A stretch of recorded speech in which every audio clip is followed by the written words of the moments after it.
daw kami. Yan ang reaction ni Senator Amy Marcos sa issue ng di umano ay pork barrel sa 2026 GAA, allocables and her baseless insults and untruthful criticisms against the Senate Blue Ribbon Committee, which I chair. Either Senator Amy thought na piluka yung buhok ko or she was insinuating na bakla ako. Kaya siya naghamon ng sabunutan. On both counts, I say nothing can be farthest from the truth. No? Una, hindi po piluka ang aking buhok. Idugtong ko na rin na walang peke sa mukha ko. Hindi rin pustiso ang ngipin ko. My teeth are all mine. Ulitin ko, walang peke sa anumang bahagi ng aking mukha. Pangalawa, lalong hindi ako bakla. At kung iniisip ni Senator Amy na bakla ako, wala siyang maaaring makita na macho dito sa mundo. Pangalawa, or anyway, please don't get me wrong, I have nothing against homosexuals. It is their choice and I respect them for that. But as far as I'm concerned, kahit hindi ako kagwapuhan, para sa akin, masarap pa rin na maging tunay na lalaki. At tulad ni na Tito Soto at Kiringo Hunasan, macho din po ako. Lalaking lalaki. Period. End of discussion. On Monday, January 19, we will resume the Blue Ribbon Committee hearings to further clarify some issues surrounding the flood control anomalies. Hence, we'd like to know more about the so-called Cabral files.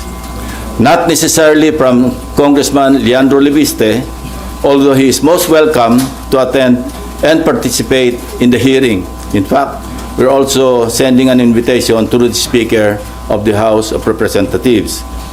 But we prefer to get it from the original and official source itself, the DPWH, Department of Public Works and Highways. In this regard, we are issuing a subpoena ducis tecum to Secretary Vince Dizon with the end in view of consolidating all the files, including but not limited to what the late Undersecretary Cabral left before she died, and which are confirmed to be in the possession of the department and which the Blue Ribbon Committee needs to further enhance our inquiry and investigation. Nag-usap na kami ni Secretary Vince tungkol dito last Monday at kung ano-ano mga files at dokumento ang kailangan namin. In relation to this, I received reliable information that former DPWH Secretary Manuel Bonoan deliberately submitted to Malacanang incorrect grid coordinates of thousands of flood control projects all over the country which form part of the Sumbong sa Pangulo website.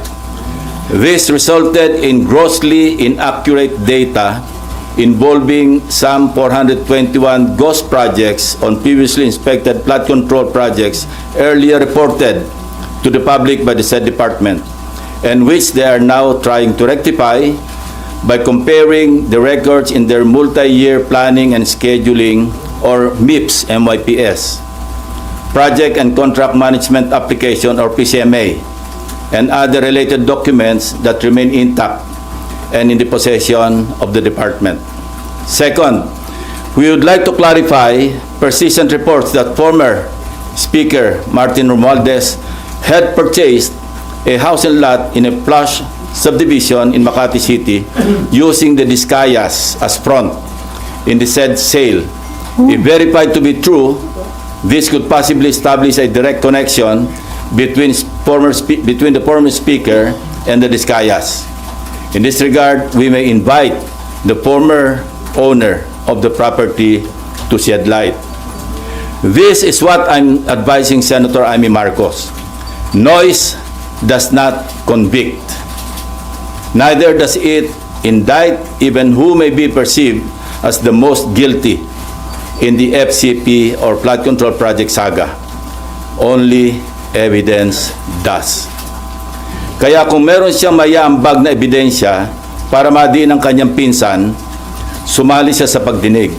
Walang pipigil sa kanya at walang magbabawal sa sasabihin niya o gagawin niya.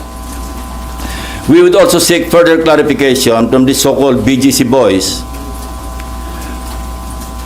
and what prompted reports that they have recanted or planning to recant their testimonies before the committee or any other investigating body.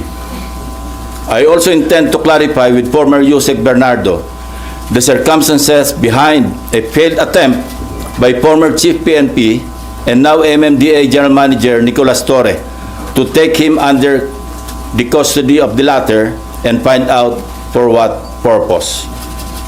We will also issue subpoena to personalities who snubbed our invitations during the last hearing under pain of contempt and arrest by the Senate Sergeant at Arms. With all that said, I'm ready to answer your questions. Sir, balikan ko lang yung kay Senator Amy Marcos. How do you find yung ganong klase ho ng statement o reaction sa inyo naging pahayag bilang isang lawmaker? Well, nakakagulo, no? Hindi nakakatulong. Kasi unang-una, wala talagang pagpipigil o pagbabawal na ginagawa. Particularly ang chairman o sinong miyembro ng komite na nag-aatin ng hearing. Sino kami para magbawal sa kasamahan namin? No? So talagang masyadong insulto sa integridad ng Senate Blue Ribbon Committee. Sa amin lahat, for that matter. Even to herself, kasi member siya ng Blue Ribbon eh. Hindi nga siya nag-a-attend, so paano niya masasabi na pinagbabawalan siya o sila? Sir, anong intention niya? Sirain yung credibility ng investigation ng Senate Blue Ribbon Committee? Hindi ko alam, kasi even earlier, di ba marami siyang sinasabi sa inyo na may babaliktad. Hindi ko alam kung bakit ginugulo niya. No? I think you better ask herself or her, no, regarding that issue. Pero napakababang level po ba yung mga statement o yung mga term na ginamit niya bilang sagot ho sa inyo? Ayoko na mag-comment. Una-una, hindi non-answer naman yung kanyang sagot eh. Hindi naman niya kinonfront yung issue, no. Sa halip, nililihis niya at ano-anong mga issue pa ang kanyang sinasabi sa pagtugon doon sa naging usapan o usapin. And then dun ho kay House Speaker Martin Romualdez, sino po yung may-ari ng biniling property na naging front ho ay ang Diskaya? I'm trying to arrange a meeting with her, and kapag may liwanag na, kasi narinig ko rin na parang willing siya mag-testify. Yung may-ari, sir? Yung may-ari, yung dating may-ari. Para talagang, at least, pwede nating paghanapan o magsimula ng investigasyon tukol sa direct connection o direct link between the Diskayas and the former speaker. Pero mag-attend na ho this coming Monday yung may-ari ng property? Sinasabi ko, nag-arrange ako ng meeting sa kanya at kung sasang-ayon siya na mag-attend, papadala namin siya ng invitation. Sino po yung source ng information na... Marami. Marami nagsasabi niyan. So ito na po yung pwedeng maging direct link at baka yung hindi... simula, para may pagsimulan yung kung sino man yung gusto mag-imbestiga. Against former Speaker Romualdez? Not necessarily against, but to shed light. Bakit ganun ang connection? Para pagkatiwalaan mo yung isang contractor na nasa sangkot sa, sinabi ko na ito, 207.5 billion pesos na kontrata mula 2016 hanggang 2025. Napakalaki. So kung merong koneksyon, dapat na maliwanagan natin kung bakit ganong kalakas ang tiwala para ipagkatiwala mo yung pagbili ng isang house and lot sa isang subdivision, sikat na subdivision sa Makati City. At magkano po yung amount nung... Name your price yung usapan. Gusto natin maliwanagan kung magkano talaga nagkabentahan. Pero hindi po invited si former Speaker Romualdez? As I said, pagdating sa counterpart namin sa House, mayroong parliamentary courtesy na umiiral. At pwede lang namin silang imbitahan, hindi pwedeng pilitin, through the House Speaker. Pero kung ayaw nilang mag-attend, wala rin kaming magagawa. Kasi ganun din ang dapat na tratong ginagawa nila sa amin dahil nga sa umiiral na interparliamentary courtesy between the two houses. Before Marlon, sir, according to DILG Secretary John Vic Rimulya, parang niutos na ni PBBM na madali na yung pag-uwi kay former Congressman Saldico. Kinukonsider na nila ang hingin ng tulong ng Interpol at ng United Nations. So tingin nyo, di ba ninyo pa sinasabi na pwede Yeah. yung sa United Nations? So too late ba itong action na ito? Hindi naman, nothing is too late, ano, kasi ngayon pala naman magsisimula yung trial sa Sandigan Bayan at sa mga korte. Mayroon ng warrant of arrest na na-issue laban sa kanya dahil wala tayong extradition treaty na umiiral between Portugal or some other countries na pwedeng naandun si Saldico. So mas mainam na yung idaan ito sa UNCAC, ano, sa United Nations corruption something, ano. 192 member countries, member ang Pilipinas, at pwede tayong dumulog doon para maiuwi rito si former Congressman ko. So kapag hiningi na yung tulong ng UN at Interpol, sigurado na po yung may uuwi sa bansa? Malamang. Oh. At saka yung European Union, alam ko meron silang agreement na magtutulungan sila kung nasa isang bansa na walang extradition treaty ang naghihiling na bansa. Pwedeng dalhin doon sa bansa na kung saan may umiiral na extradition. Maraming paraan. Interpol, dahil kung nasa red notice list, pwedeng dumulog din doon para kung maaresto, maipadala rito. Not necessarily through extradition. Although mayroon din ako narinig ng instruction na mag-apply na o kaya magsagawa na ng preliminary talks with Portugal para magkaroon ng extradition treaty. Although long shot yun. Kasi aside from the executive department initiative, dadaan pa yan sa ratification sa Senado. So ang easiest way, sir, hingin ng tulong ng UN at saka ng Interpol? We can do it simultaneously actually. Kung ano yung mauna at yung mas mainam, mas effective, edi yun na yung pairalin. Okay, before Marlon, ihabol ko lang. According to the lawyer of Alcantara, he is not recanting his prior statement. False and misleading daw po yung nag-circulate online na magre-recant yung BGC boys. So sir, ano yung possible din talaga na may mga puwersa o influential people na kumakausap sa kanila? Yun ang To gusto natin convince them? malaman. Sa kabila ng pagtanggi ng abogado ng kampo ni Alcantara, no? Gusto pa rin natin malaman ano yung may mga attempt ba na nangyari para sila'y mag-recant. At kung meron, sino? At kung sino, bakit? Kaya ganun pa rin. Gusto pa rin natin maliwanagan yung istorya behind the reports na nag-recant na o nagpaplano mag-recant. Sina Alcantara, si Bryce Hernandez. Kaya ipapatawag uli natin sila, yung BGC boys, para marinig mismo sa kanila, para ma-record ng Blue Ribbon Committee ano yung naging dahilan kung bakit lumabas yung ganito mga reports. Pero may info ho ba kayo na may nag-a-attempt talagang kausapin sila to convince them to recant? Well, that's normal, ano, for the camp of those being implicated na makipag-usap kasi yun ang mga iniisip nilang pwedeng magpabagsak sa ebidensya laban doon sa mga na-implicate. Normal lang yun. Gusto natin maliwanagan, although sinabi ko na rin na hindi stand-alone yung kanilang testimonies kasi pwede itong maibangga doon sa mga other corroborative documentary evidence pati ibang testimonya ng ibang testigo. So pero siyempre may epekto 'yon maski papaano doon sa ebidensya, lalo na sa pagdating sa trial kasi guilt beyond reasonable doubt ang threshold. No? Sa pagpapile ng kaso, yung probable cause or yung sinasabing reasonable certainty of conviction, medyo mababa yung threshold.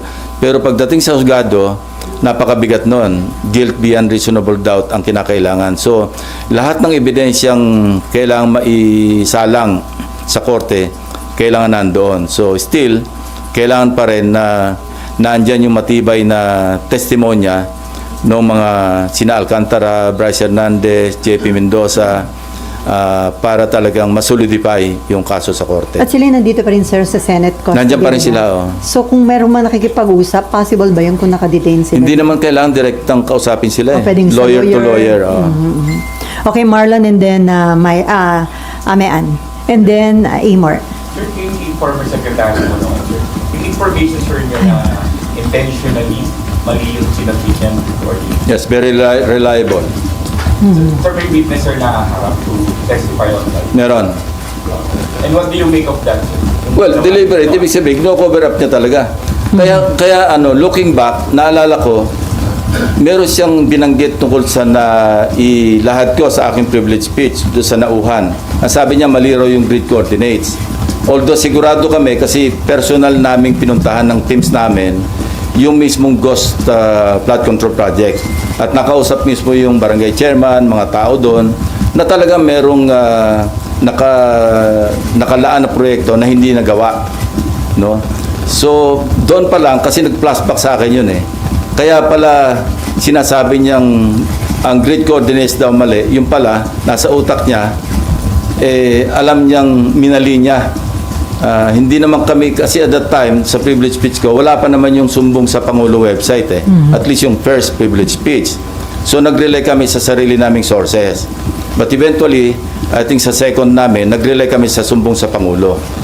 So, ganito kasi yung istorya. Ang unang report, 421 out of 8,000, di ba? So yun, bloated yun. Why? Because when the AFP, yung composite team or teams ng AFP, PNP, yung DepDev, kung pupunta sila sa isang lugar para mag-inspeksyon ng suspected ghost flood control projects at mali yung grid coordinate, siyempre wala sila makikita ng project. So i-report nilang ghost yun. So ang outcome, masyadong bloated yung 421. So substantially, lower dapat yung bilang ng ghost flood control projects. Yun ang naging resulta nun. And the DPWH is now trying to rectify by comparing yung multi-year planning and scheduling. Kasi yun yung nasa plano, alam mo, multi-year. Ko-compare yun sa PCMA, yung sa monitoring. Pagka nagtugma, yun talaga yung grid coordinates. So yun ang ginagawa nila ngayon. At merong isusupina namin doon sa STECOM, tulad ng sinabi ko kanina, yung DPWH. Nag-usap na kami ni Secretary Vince Dizon tungkol dito. Magpapadala siya ng 2 USEC para mag-testify at dalhin lahat yung dokumento kasi doon sa STECOM. Sir, anong ibig sabihin sa publicity ni Secretary Bonoan doon sa ghost flood control project? Well, maliwanag. Maliwanag kasi even sabihin natin hindi siya maging principal, sa cover up pa lang, no? Kitang-kita mo yung kanyang complicity. Now, Secretary Bonoan is in the United States. More or less, may idea naman kami, yung authorities, kung nasaan siya doon. And minomonitor naman siya ng ating embahada ron. So, kung may lalabas na warrant para sa kanya, and kasi papadala namin siya ng subpoena. At siyempre, hindi siya makakarating, makokontempt siya at pa-issue din namin ng warrant. Even in the absence of a judicial warrant, we can request the proper authorities para maibalik siya sa Pilipinas. Sir, may criminal liability dito. Tingin nyo yung sa pag-cover up niya? Hindi lamang doon kasi sabit na nga siya, di ba? In-implicate na siya ni Bernardo eh. Na tumatanggap siya, binadalan siya ng 1 billion pesos doon sa sinasabing listahan na hinandle ni Bernardo. So, kumbaga minor lang itong pag-cover up niya sa complicity o sa criminal case o cases na haharapin niya. So sir, sa halip na makipag-cooperate, nag-submit pa siya deliberately ng incorrect. Well, that's part of misleading Malacanang. Kasi yung sinabit niya sa PMS, yun nga, incorrect. And this information came precisely from the DPWH. Kasi na-check nga nila na mali-mali. Kung isa o dalawa lang yung mali, pwedeng inadvertently na-omit, o kaya nagkamali. Pero katakot-takot daw talaga, ang kita nila na deliberate yung pagsasubmit ng mali-maling grid coordinates. So, sir, lalo isipin lang- mo, sumbong sa Pangulo, niloko niya pa. So lalo lang inilubog ni Secretary Bonoan yung sarili niya dito sa Akala niya, makakalibre siya. Pero yung records, hahabulin ka ng paper trail eh. Like for example, halimbawa si Speaker Romualdez, sa ngayon, as we speak, sasabihin ko pa rin, wala naman talagang directamenting nag-implicate sa kanya except Gutesa. Matibay sana kung si Gutesa na andyan, nagpunta sa DOJ, sa Ombudsman, at nag-affirm ng kanyang affidavit. Pero dahil wala siya, ngayon, kung meron si Senator Amy na ebidensya mapapakita, most welcome siya mag-attend. Huwag niyang kaming siraan na pinagbabawalan na implicate si former Speaker Romualdez. Kaya sa Lunes, kung meron siya pinanghawakan, pumunta siya, kung gusto niya, bibigyan ko siya ng isang oras para ilahad-lahat yung kanyang ebidensya kung meron. So, sir, may nag-volunteer sa inyo para ibigay yung info tungkol doon sa biniling property ng... Yeah, may actually nag-volunteer. meron. Kaya nga pinaparents ko na kung pwedeng makausap yung dating may-ari para siya na mismo yung magsabi ng Detalye. ng mga detalye. Ang meeting nyo before January 19. Pinipilit kong before Monday. Para kung sakali pwede siya mag-appear Yeah. on 9, Correct. 19. Okay, Mean. Sir, yung maling grid coordinates ni Sec Bonoan, so technically niloko niya si Pangulo? Hindi technically, niloko niya si Pangulo.